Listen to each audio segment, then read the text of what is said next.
see some of this, the photography and the design, and to the news service staff for the stories. So what about this magazine? Um,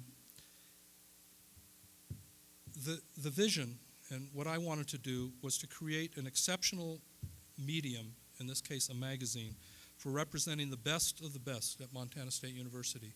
We have incredible stories, and we need to be able to reach more aggressively a broader audience, and we have to do it in tangible ways.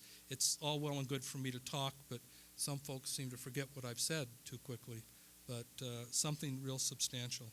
The magazine covers the spectrum of the Montana State University community and actually beyond our community. And I think you'll see that it features teaching, research, outreach. It covers faculty, staff, students, athletics, alumni, donors. And it's a magazine that I feel conveys our professionalism and our quality to alumni, donors, and friends. The flagship issue, the one that we're going to premiere here in just a minute, has a very targeted distribution. We want it to go to dues-paying members of the alumni.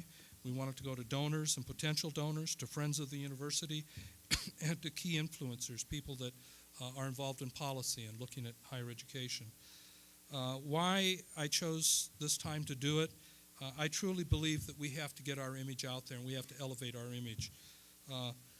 One of the strategies to increase visibility, particularly in advance of any capital campaign, is to get your message out and start getting it out consistently and very aggressively. And not just any message. We have a few messages that we want to get out over and over again to let people know just how great this university is. And the magazine will promote our expertise in teaching and research. In fact, this uniqueness of bringing teaching and research together, those are separate parts of one hand. It's the front and back of a hand. These aren't separate enterprises at all. And I know there's discussion on campuses about differences of teaching and research. There is no difference. In fact, every one of our faculty are involved in research and scholarship. In order to be on the faculty, they have to be doing that. So we want to highlight that and show just how successful it is. We have some key messages we want to illustrate, and when it's all said and done, there's so many good things going on, we just need to tell the story, and we need to tell it differently and better, and we're going to do that. So what's in the magazine? Well, they're great stories. There's some feature-length stories. There's some news-style stories. It's very rich in photography.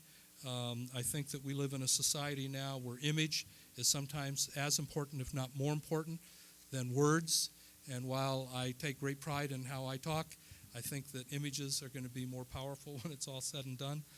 We have great stories, stories about students. We have a nice contingent sitting back here right now of students from Engineers Without Borders, and a great story about the work they've been doing in Kenya, Africa, in providing drinkable water to schools in Kenya.